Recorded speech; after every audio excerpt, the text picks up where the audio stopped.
Students, voice के chapter में voice part 49 49वां part है आज आपका।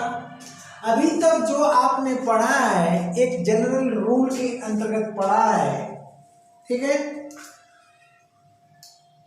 एक्टिव सेंटेंस में अगर ट्रांसिटिव वर्ब का प्रयोग होता है और उसके बाद ऑब्जेक्ट का प्रयोग होता है तो पैसिव बनाते समय बाई प्लस एजेंट का प्रयोग किया जाता है। बाई क्या है भैया? एक प्रीपोजिशन है, एक प्रीपोजिशन है। तो एक सामान्य रूल होता है। क्या होता है? सामान्य रूल। हेडिंग यहाँ आज का दी गई है special rules of passive voice. तो 2-3 रूल स्पेशल हैं जिनको मैं पढ़ा करके वॉइस का चैप्टर क्लोज कर दूंगा, ठीक है। इसके बाद नरेशन शुरू होगा, तो नरेशन के लिए भी आप तैयार रहिए और मैं आशा करता हूँ कि मन लगा के आप पढ़ रहे होंगे। जब वॉइस तैयार हो जाएगा तभी नरेशन भी क्लियर होगा।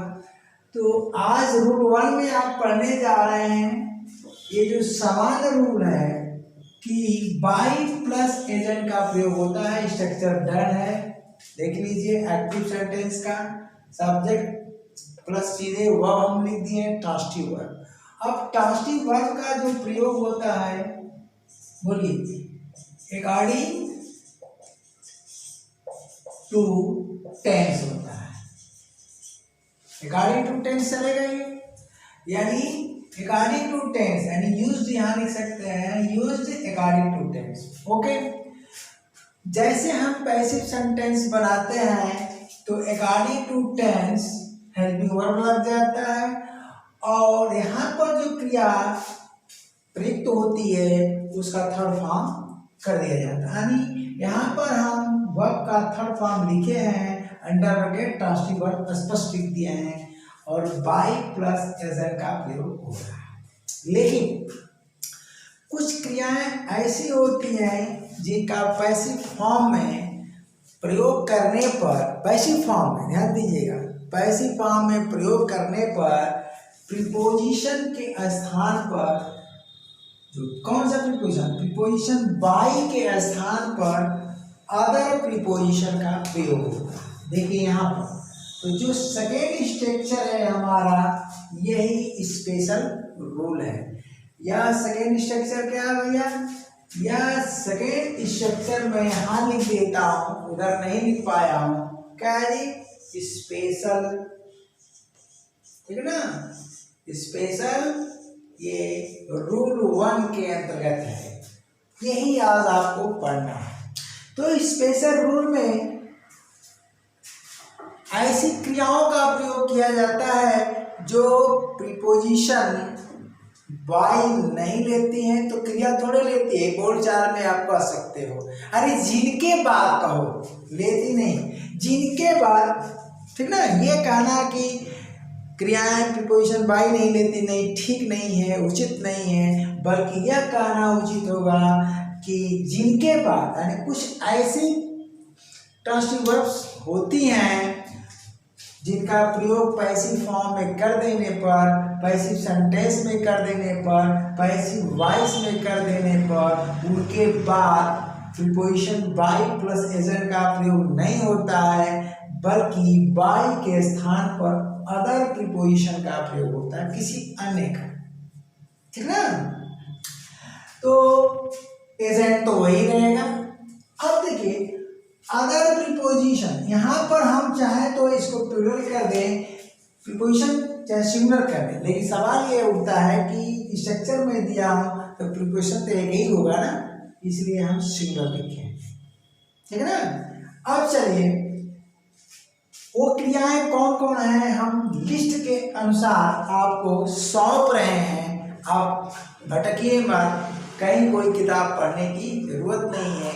ये बिल्कुल क्या है, शोध किया हुआ, ठीक ना, खोजा हुआ, प्रमाणित किया गया जो शब्द है वो मैं लिस्ट में आपको दे रहा हूँ, तो परेशान होने की जरूरत नहीं है। तो पहली लिस्ट में आप देखिए, अगर पैसिव वॉइस में थर्ड फॉर्म के स्थान पर प्रयोग करते हो surprise, astonished, amazed, shocked, alarmed, not.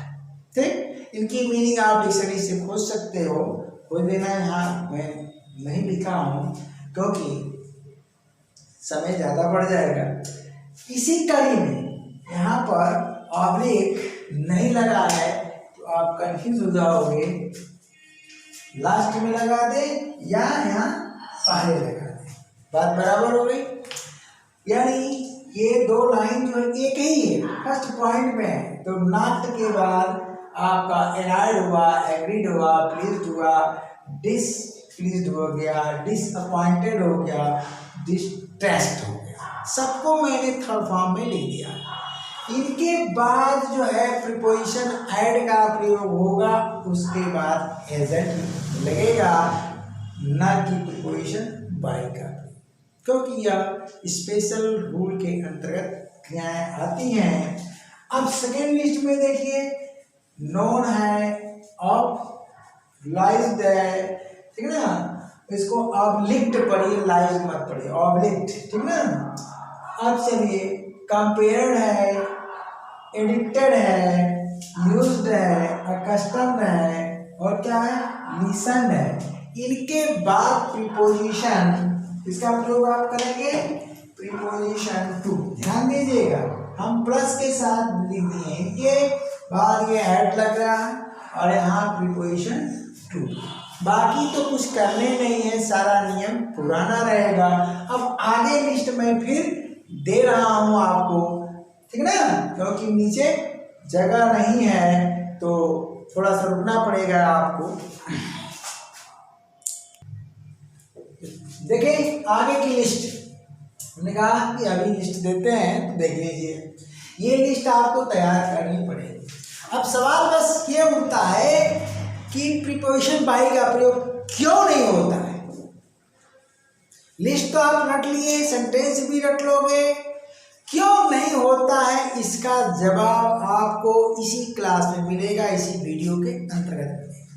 देखिए, वास्तविकता यह है कि कुछ वाक्य दिए गए प्रीपोजिशन के साथ ऑलवेज पैसिव फॉर्म में ही लिखे जाते हैं, ऑलवेज पैसिव फॉर्म में ही बोले जाते हैं, एक्टिव में प्रयोग होता ही नहीं, ध्यान दीजिएगा। परंतु कुछ सेंटेंस एक्टिव और पैसिव दोनों में होते हैं, कुछ सेंटेंस एक्टिव और पैसिव दोनों में होते हैं।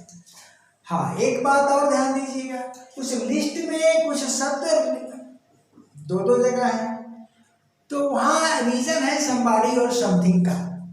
तो यह अब संभव तो नहीं है इस क्लास में कि सारी क्रियाओं के साथ हम एग्जाम्पल दें आपको, यह क्या मिलेगा, कहाँ मिलेगा, सब प्रैक्टिस बैच में कराया जाएगा कि भैया सरप्राइज्ड है दो जगह आया है, प्लीज है दो जगह आया तो क्यों आया है, एक जगह ऐड हो रहा है, एक जगह विद हो रहा है तो क्यों हो रहा है, ये मैं प्रैक्टिस बैच में बताऊँगा। यहाँ की चीज़ नहीं है, यहाँ बस आपको लिस्ट याद करना है, हाँ रीज़न बताना है कि ऐसा क्यों होता है। तो सुन लीजिए, अब रीज़न कुछ सेंटेंस में लिख रहा हूँ और क्लियर कर दे रहा हूँ, ठीक है भैया, सेंटेंस लिख दे रहा हूँ, क्लियर कर दे रहा हूँ।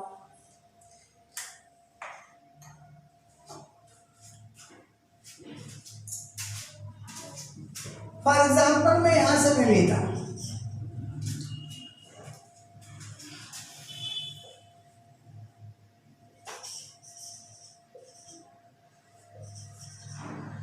the news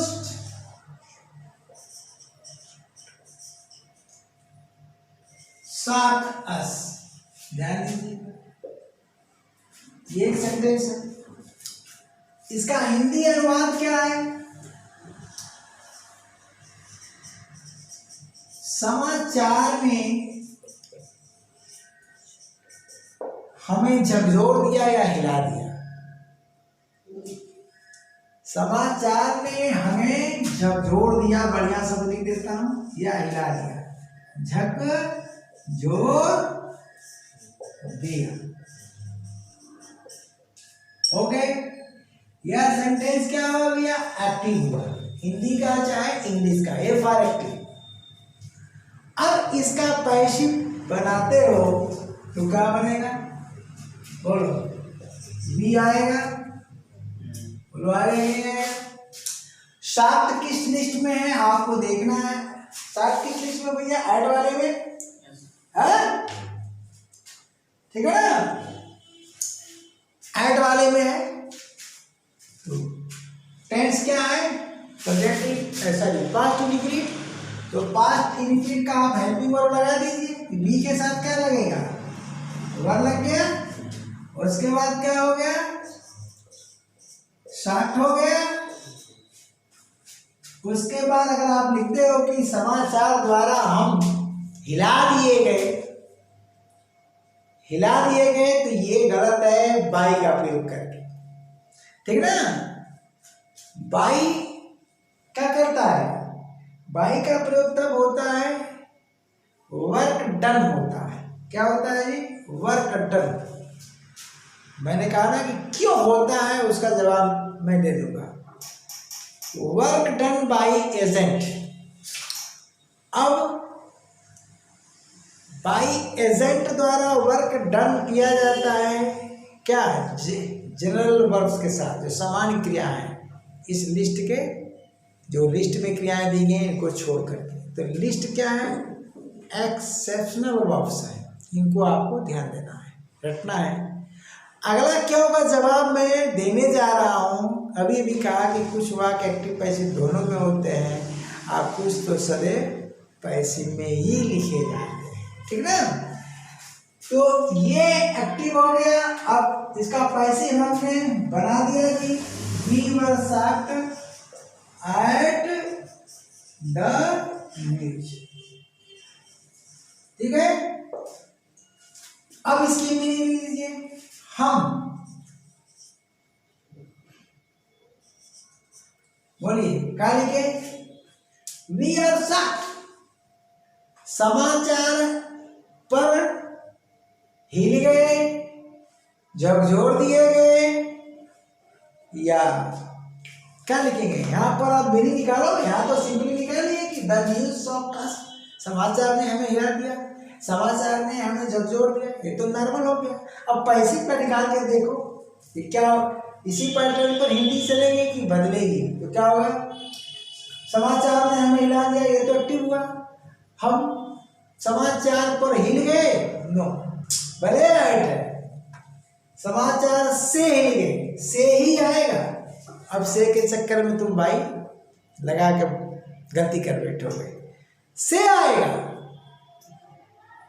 ठीक है ना। बाई का अर्थ क्या होता है, से या द्वारा, से होगा या द्वारा होगा, जनरली बाई का अर्थ द्वारा होता है। समाचार से हम हिल गए, क्या हुआ जी, समाचार द्वारा हम हिला दिया गए, समाचार द्वारा हम झकझोर दिए गए।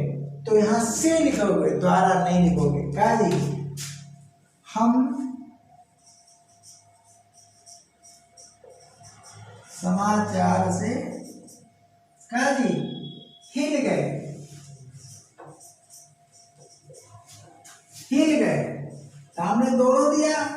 अब यहां चाहे समाचार ने हमें हिला दिया लिख दो, चाहे झकझोर दिया, दोनों सही होगा, लेकिन हम समाचार से झकझोर दिए गए नहीं। हिंदी बढ़िया लेना है आपको, हिंदी का सेंटेंस कौन सा, हम समाचार से हिल गए यानी सॉफ्ट रह गए, ठीक ना। ये यहाँ पर ट्रांसलेशन किसमें चला गया, पैसिव, ठीक है। अब चलिए आगे कुछ और एग्जाम्पल देता हूं। लिस्ट को तो मैं मिटा सकता हूं, जगह के लिए मिटा देता हूं।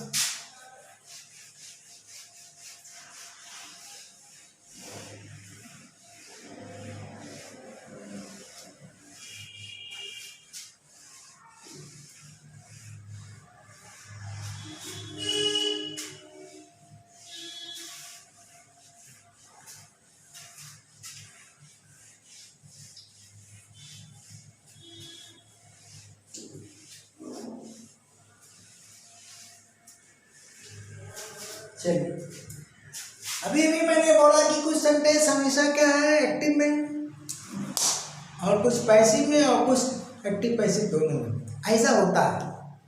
तो हिंदी वाक्य में कुछ लिख रहा हूँ, उससे आपको समझ में आ जाएगा, ठीक ना।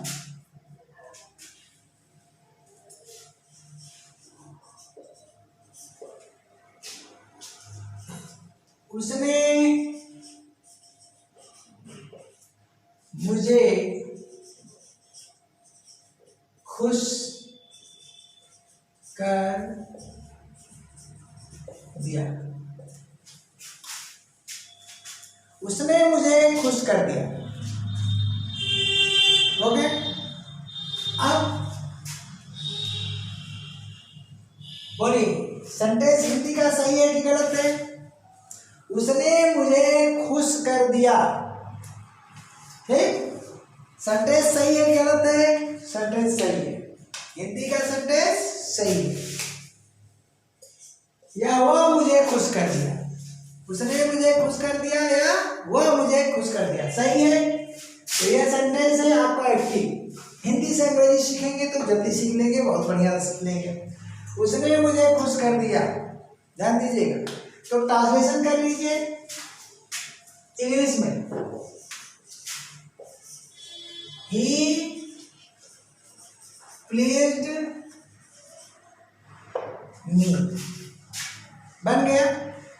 ये एक्टिव था तो इसका ये भी एक्टिव होगा, दोबारा एक्टिव लिखने की जरूरत नहीं। अब अगला हिंदी लीजिए, अगला हिंदी।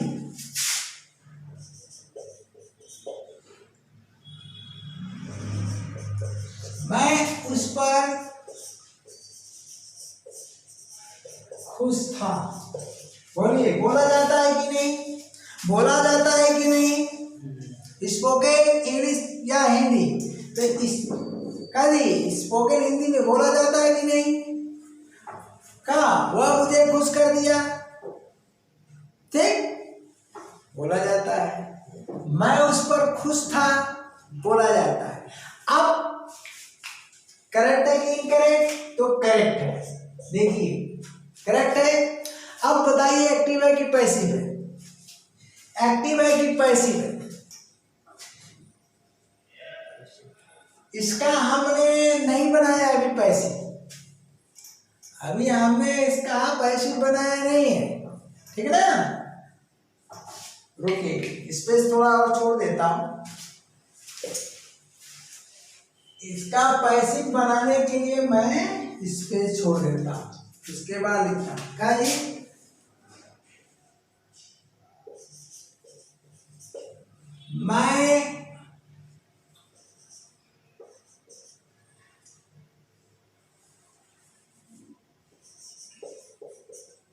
मैं उस पर खुश था, मैं उस पर खुश था। गौर करिएगा, बड़ी रोचक जानकारी देने जा रहा हूं कि बाई का प्रयोग क्यों नहीं होता है। मैं उस पर खुश था, सेंटेंस राइट है कि रॉन्ग है? तो सेंटेंस भैया क्या जी, सेंटेंस राइट है, बोला जाता है स्पोकन हिंदी। तो चलिए, मैं उस पर खुश था का ट्रांसलेशन कर लीजिए, ट्रांसलेशन करिएगा। आई वाज प्लीज्ड, ध्यान दीजिएगा। उस पर खुश था अर्थात उससे खुश था। यहां दूसरा बना लीजिए, आप लिख, मैं उससे खुश था, उससे खुश था, ये बना लीजिए। मैं उस पर खुश था का भाव क्या हुआ? मैं उससे खुश था। खुश है,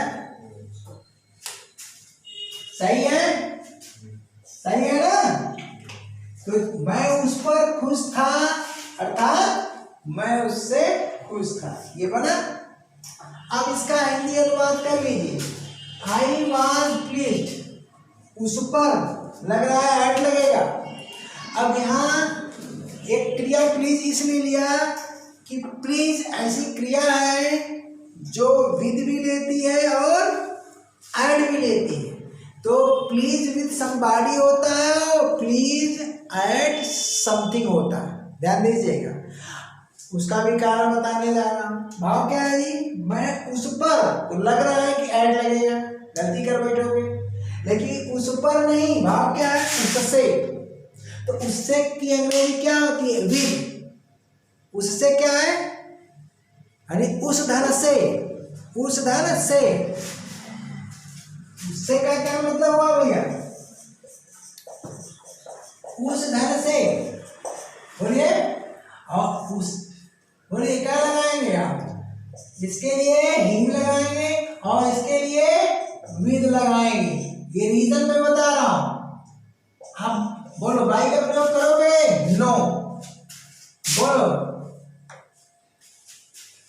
ऐड का प्रयोग करोगे, नो, क्योंकि उससे का मतलब हो गया, उसका मतलब ही, और से का मतलब विद। तो विद हिंग लगाओगे, ऐड नहीं। तो हिंदी आपको आनी चाहिए। उस पर इस भाव को लोगे तो गलत हो जाएगा, और इसको लोगे तो सही हो जाएगा। अब चलो, I was pleased with him, add नहीं, समझ गए। तो ना ऐड लगा और बाई तो होना नहीं। तो हिंदी आती है तो अंग्रेजी आएगी। अब एक चीज बताने जा रहा हूं, बहुत इंपॉर्टेंट। मैं उस पर खुश था, मैं उस पर खुश था, ध्यान देना। अब यहां पर हम प्रीपोजिशन लगा दिए। अब सवाल ये उठता है, इसे हम एजेंट माने कि ना माने। मैं इसे एजेंट मानूं कि ना मानूं। अब यह सेंटेंस एक्टिव है कि पैसिव है, यह सेंटेंस एक्टिव है कि पैसिव है, ठीक ना। यही आज के क्लास में इंपॉर्टेंट चीज है आपको समझना। तो इसका आंसर देने के पूर्व मैं यहां आ जाता हूं। कहाँ आ जाता हूं जी, यहां आ जाता हूं। उसने मुझे खुश कर दिया। नियमानुसार जो पैसिव का स्ट्रक्चर है बना डालिए। बोलिए क्या हुआ, आई कौन सा है, पास्ट इंडिफिनिट। आई वाज कर दीजिए, आई वाज, बोलिए आई वाज प्लीज्ड। बोलिए क्या लगाएंगे, बाई लगाएंगे, नो। समबॉडी है तो प्लीज विद वाले कॉलम में है समबॉडी के लिए, और समथिंग है तो ऐड वाले में है, ऐड वाली लिस्ट में। तो आई वाज प्लीज्ड विद, बोले ही। तो ये इसका क्या बन गया, एक्टिव। बोले पैसिव नहीं यार, मैंने एक्टिव लिख दिया तो आपको बोलना चाहिए ना। मैं जानबूझ कर देख कि आप कैच कर रहे हो कि नहीं कर रहे हो। क्लास में बैठते हो तो कैच करो, पैसिव हुआ ना, है?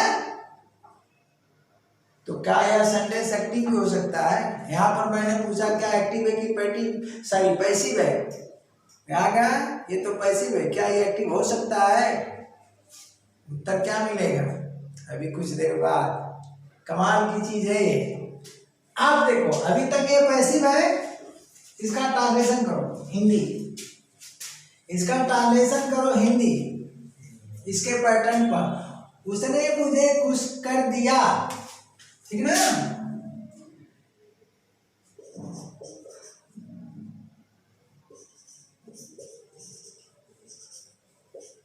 उसके द्वारा मैं खुश कर दिया गया। जो तुम्हारा पुराना पैटर्न है, खुश कर दिया गया, ट्रांसलेशन का जो पुराना पैटर्न है कर लो। अब देखो इस वाक्य का हिंदी मैंने ये दिया, इस वाक्य की इंग्लिश मैंने ये दिया, ठीक। तो ये हिंदी सही और यह इंग्लिश सही, बोलो हो गया। तो एक्टिव ये भी है। अब चलो इसका पैसिव बनाया, I was pleased with him, और इसका ट्रांसलेशन वॉइस के नियमानुसार कर दिया, हिंदी का वॉइस उसके द्वारा मैं खुश कर दिया गया, लेकिन द्वारा की इंग्लिश बाई नहीं लग रही। क्यों लगना चाहिए?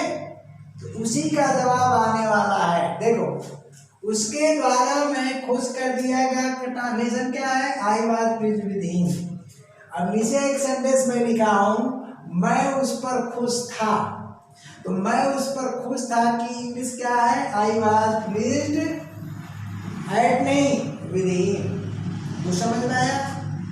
तो यह इंग्लिश और यह इंग्लिश बोलो इक्वल हो गई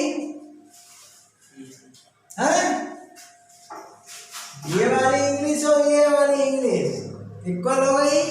यहाँ की इंग्लिश पैसिव है, तो क्या यहाँ की इंग्लिश पैसिव है? होना चाहिए नियमानुसार।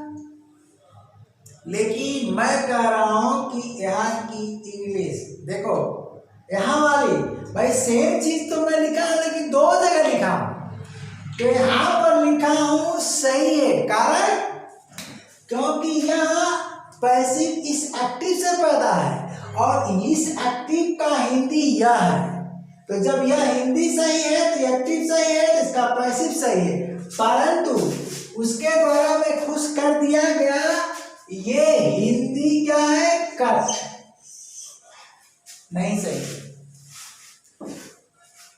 क्यों? उसके द्वारा मैं खुश कर दिया गया कहना बेवकूफी है। सीधा कहो मैं उस पर खुश था, या मैं उस पर खुश हो गया। तो हो गया भाव है इसका, वो एक्टिव हो जाएगा। तो हो गया नहीं, खुश था। या बोलते हो कि मैं उस, एक सेंटेंस और दे रहा हूं, मैं उस पर खुश हो गया। लो एक सेंटेंस और लो, मैं उस पर खुश हो गया।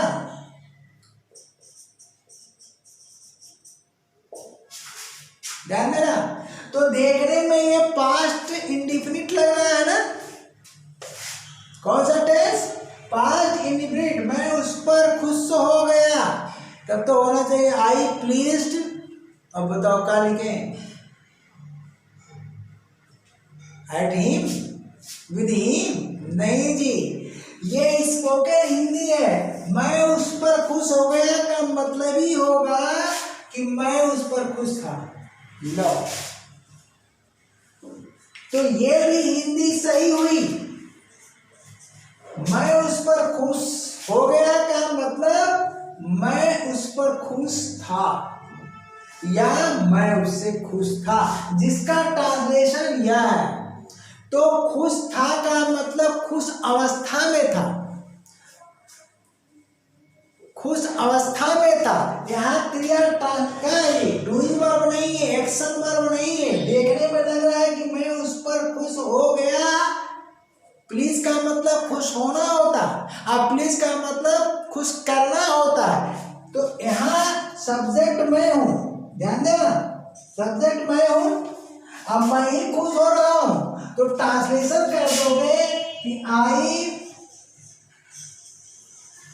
प्लीज, ध्यान देना, आई प्लीज। और क्या लगाएं? हेड तो लगेगा ही नहीं, आई तो सेकेंड फॉर्म है भैया, ठीक ना? अब लगाओगे, चाहे हेड लगाओ चाहे आन लगाओ, विद तो लगेगा ही नहीं है, और चाहे आप आन लगाओ, ठीक ना? ये पूरा सेंटेंस ही गलत होगा, क्योंकि हिंदी तो होगी सही, इंग्लिश नहीं सही होगी। कारण कि इस हिंदी का भाव है मैं उस पर खुश था, और मैं उस पर खुश था का मतलब ये है एडजेक्टिव। मैं खुश अवस्था में था, मेरी स्टेट क्या थी? जब मैं उससे मिला तो कुछ बात ऐसी हुई कि मैं उस पर खुश हो गया, अर्थात मैं उस पर खुश था, कुछ बुरा भला नहीं कहा, यानी खुश अवस्था में था। तो ये यहाँ पर वर्ब का जो थर्ड फॉर्म है, वर्ब का third form it means past participle, किसका काम कर रहा है? एडजेक्टिव का। किसका काम कर रहा है? एडजेक्टिव का। ध्यान देना, तो ये एडजेक्टिव का काम कर रहा है, तो ये लिंकिंग वर्ब हो गया। क्या हो गया? Linking verb. कौन सा? क्रिया टू बी। तो जब ये लिंकिंग वर्ब हो गया तो ये सेंटेंस एक्टिव हो गया। बड़ी कमाल की चीज है, ठीक ना? अब बोलो, अगर आप बोलते हो कि मैं उस पर खुश था, तो I was pleased with him, ये एक्टिव भी है और बोलो इससे मैच कर रहा है ना, इससे मैच कर रहा है, तो यह पैसिव भी है। क्या है जी? इससे मैच कर रहा है, तो क्या लिखें? एक्टिव भी है, पैसिव, दोनों है। यह डिपेंड करता है हिंदी ट्रांसलेशन क्या है। एक्टिव बोलो, इसका हिंदी ट्रांसलेशन अगर तुम ये देते हो कि मैं क्या जी, हम कहते हैं कि ट्रांसलेट इनटू हिंदी, तो कोई स्टूडेंट इसको कहता है कि मैं उस पर खुश था, मैं उससे खुश था, तो ये क्या हो गया? बोलो एक्टिव। बोलो हो गया कि नहीं? एक स्टूडेंट ट्रांसलेशन करता है कि उसके द्वारा मैं खुश कर दिया गया, तो ये क्या हो जाएगा? पैसिव, क्योंकि यहां पर है। लेकिन कुछ वाक्य ऐसे होते हैं, ठीक ना, कुछ वाक्य ऐसे होते हैं जो सदैव पैसिव फॉर्म में ही प्रयुक्त होते हैं, उनको एक्टिव फॉर्म में प्रयुक्त नहीं किया जाता, यानी उनका प्रयोग एक्टिव में होता ही नहीं है, ठीक ना। यानी इन प्रैक्टिस प्रचलन में वो हमेशा पैसिव में होते हैं। तो चलिए एक आध सेंटेंस में आपको देता हूं।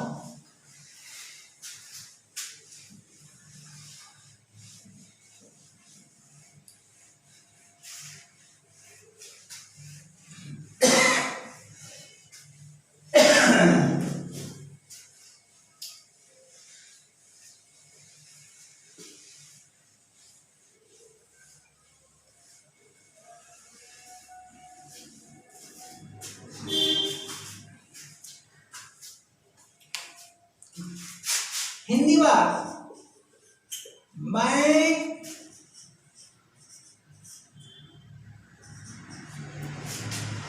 तुम पर सेम क्रिया ले रहा हूं ताकि कंफ्यूजन ना हो, केवल टेंस बदल रहा हूं। मैं तुम पर खुश होता हूं,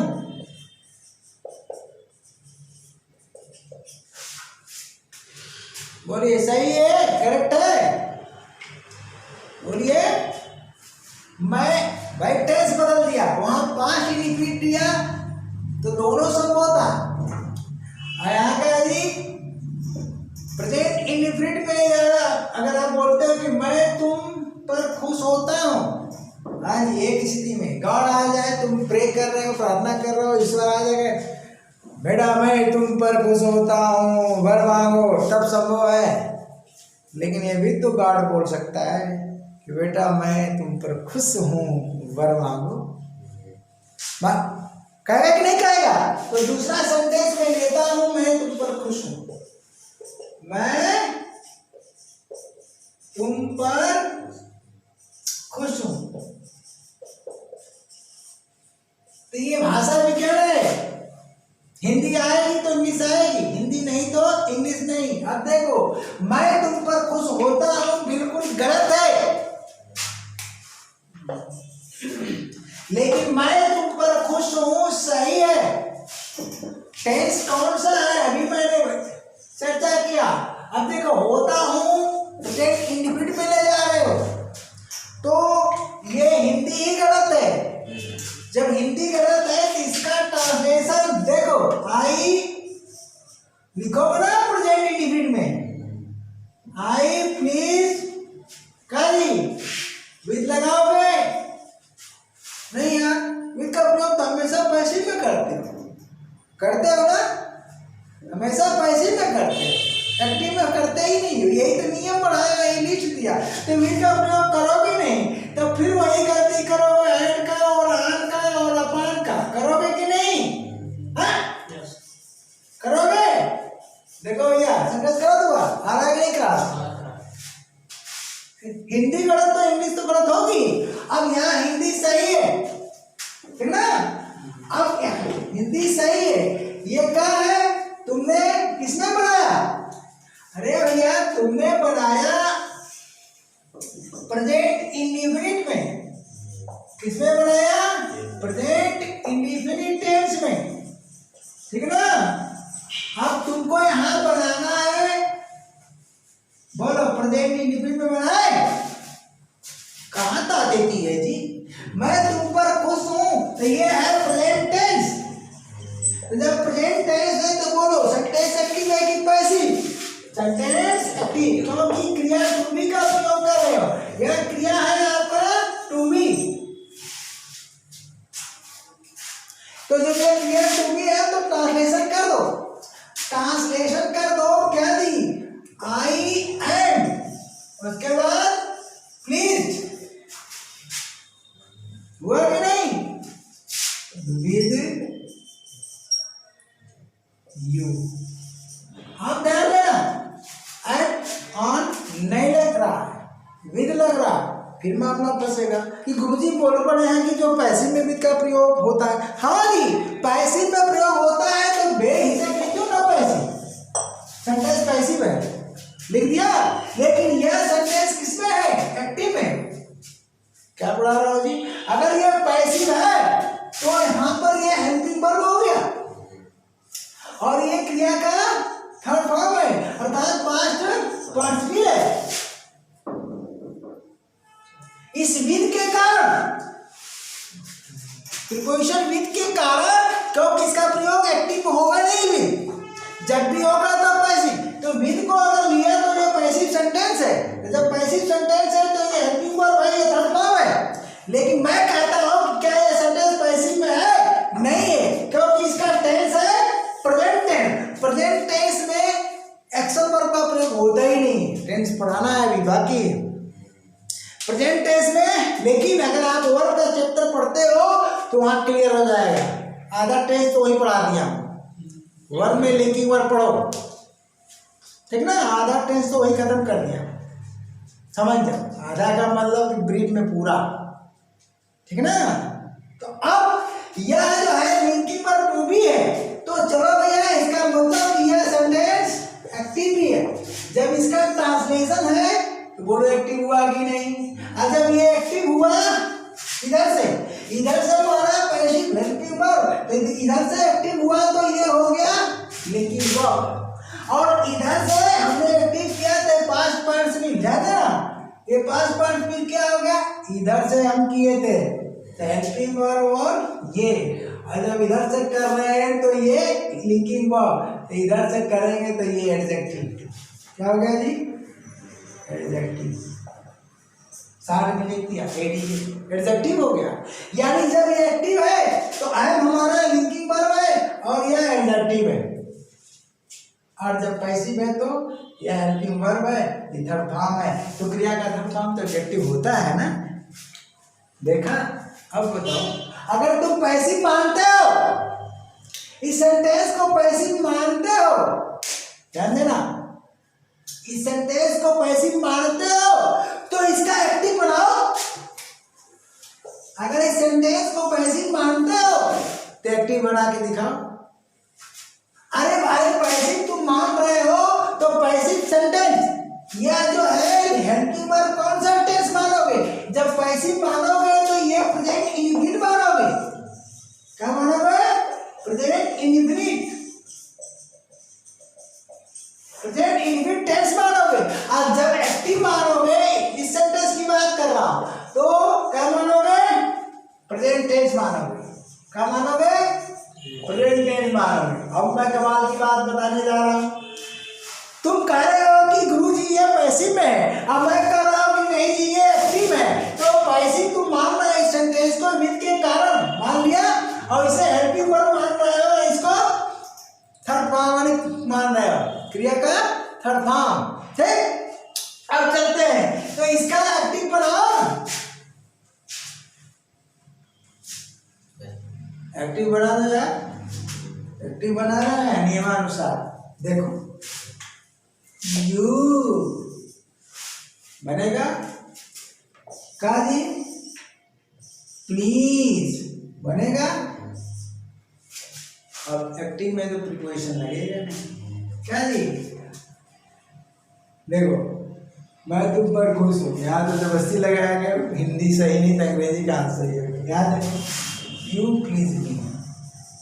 अब कौन सा टेंस मिला? अरे यार प्रेजेंट इंडिफिनिट मिला। इसका क्या मतलब हुआ? तुम मुझे खुश करते हो, तुम मुझे खुश कर देते हो, ये अर्थ निकल गया। कर गया जी, हाँ? तुम मुझे खुश करते हो, करते हो या कर देते हो। बड़ा गड़बड़ हो गया भाई, ये भी कोई बात क्या है? तुम मुझे खुश कर देते हो, बोला जाता है, खुश कर देते हो, कभी कभार बोला जाता है, लेकिन ज्यादा क्या बोला जाता है? मैं तुम पर खुश हूँ। तुम तो यार मुझे जब भी मिलते हो तो मुझे खुश कर देते हो। बात तो सही है, बोला जाता है, लेकिन रियलिटी ये है, प्रयोग में यही है, मैं तुम पर खुश हूँ। ठीक, तो इस वाक्य का यू प्लीज मी, ये बहुत रेयर केस में प्रयोग किया जाता है। तो जब एक्टिव रेयर केस में इसका ये पैसिव नहीं, हाँ एक्टिव, सॉरी एक्टिव जो है रेयर केस में प्रयोग होता है, लेकिन ये मोस्टली होता है, ये वाला हिंदी। इसका हमने क्या बनाया, बोलो, ये एक्टिव का क्या मानता, क्रिया टू बी। तो यह इंग्लिश का जो सेंटेंस है एक्टिव में ही माना जाएगा, पैसिव में नहीं माना जाएगा, क्योंकि पैसिव मान करके एक्टिव हम बना रहे हैं। तो का नॉट, गलत नहीं कहोगे, इन प्रैक्टिस, गलत आप नहीं कहोगे, ये प्रैक्टिस में नहीं है, नॉट इन का प्रैक्टिस, ये चीज ये आप प्रैक्टिस में नहीं है, प्रचलन में नहीं है। इसका यह मतलब हुआ यह वाक्य क्या है, एक्टिव फॉर्म में है, और एक्टिव फॉर्म में ही बोला जाता है, एक्टिव फॉर्म में ही लिखा जाता है, जहां पर एम क्या है, लिंकिंग वर्ब का कार्य करती है। इस तरह से मैंने जो कहा था क्यों होता है, कैसे होता है, आपने देख लिया। तो जब एक्टिव फॉर्म में है तो ये प्रीपोजिशन है, और यह अब सवाल ये उठता है कि जब ये पैसिव में है, जब पैसिव में है तो ये क्या माने आप, बोलो, ये इसको क्या माने, एजेंट मानोगे ना। पैसिव में है तो इस पैसिव में मानोगे तो एजेंट है, और जब यह एक्टिव में है, लिंकिंग वर्ब है, इसे क्या मानोगे, तब इसे कॉम्प्लीमेंट मानोगे, C for complement, C for complement. तो लिंकिंग वर्ब भी पढ़ो। तो लिंकिंग वर्ब में है नियम, लिंकिंग वर्ब का नियम क्या है भैया, सब्जेक्ट है और यहाँ लिंकिंग वर्ब आपका टू बी का है, टू बी, और प्लस कॉम्प्लीमेंट ही आता है, और वह उस कॉम्प्लीमेंट के स्थान पर पास्ट पार्टिसिपल का प्रयोग होता है। जैसे मैं कहूँ I am agreed, I am, मैं सहमत हूँ, सिर्फ यही कहा जाए कि मैं सहमत हूँ, तो उसका ट्रांसलेशन क्या होगा, बोलिए, आई एम एग्री नहीं होगा, क्योंकि एग्री क्रिया है, सहमत होना, आई एम लग गई लिंकिंग वर्ब, उसके बाद एग्रीड लिखना पड़ेगा, थर्ड फॉर्म लिखना पड़ेगा। मैं संतुष्ट हूँ, तो आई एम सेटिस्फाइड, मैं असंतुष्ट हूँ, आई एम डिससेटिस्फाइड, ठीक ना। अब उसी में जोड़ दिए, मैं तुमसे संतुष्ट हूँ, मैं इस बात से संतुष्ट हूँ, इस काम से संतुष्ट हूँ, तो वो कॉम्प्लीमेंट बनेगा। और एम हर जगह लिंकिंग वर्ब बनेगा। तो इस तरह के वाक्य आते हैं, स्टूडेंट कंफ्यूज हो जाता है। तो हमारा ख्याल है कि अब इसके बाद कंफ्यूजन नहीं होना चाहिए। तो जो स्पोकन हिंदी में वाक्य बोले जाते हैं प्रेजेंट टेंस में, उसका सबका अनुवाद प्रेजेंट टेंस में होगा, जो हमेशा क्या होगा, एक्टिव होगा, ना कि पैसिव होगा। समझे भैया? तो थोड़ा सा जटिल तो है, 2-4 बार चलाइएगा वीडियो तो समझ में आएगा। आगे 1-2 रूल और हैं इसमें, किसमें जी, special rules of passive voice. तो इंतजार करिए ना, तब तक के लिए क्या जी, वही tata bye bye, thank you.